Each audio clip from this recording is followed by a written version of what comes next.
Chers amis, aujourd'hui à Strasbourg, lors de cette session plénière, les européistes ont à nouveau adopté un rapport en faveur d'un élargissement accéléré de l'Union européenne à l'Albanie, la Macédoine du Nord, le Kosovo, la Bosnie-Herzégovine, le Monténégro, l'Ukraine, la Moldavie et enfin la Géorgie.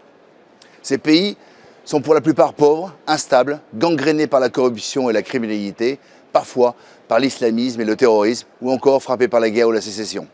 Ajoutons pour couronner le tout que certains ne sont même pas situés en Europe. En effet, depuis la gifle du Brexit, l'Union européenne tente coûte que coûte de relancer son élargissement pour faire croire qu'elle est toujours portée par le vent de l'histoire.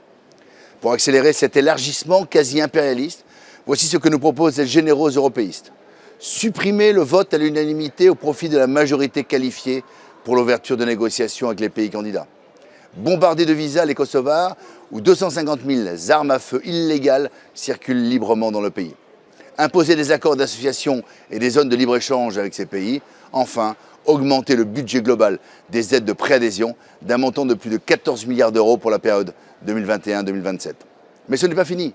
La semaine dernière, la Commission européenne a appelé les États membres à accepter l'intégration complète de la Bulgarie, de la Croatie et de la Roumanie dans l'espace Schengen. Ces mesures compromettraient sérieusement la sécurité des Européens. Car je rappelle que les frontières de ces pays avec les Balkans sont poreuses à l'immigration clandestine, au trafic d'armes, de drogue, mais aussi d'êtres humains. En 2022, plus de 130 000 franchissements illégaux par le corridor des Balkans occidentaux ont été recensés par Frontex, tandis que le cartel des Balkans est à l'origine de 50% des arrivages de cocaïne en Europe.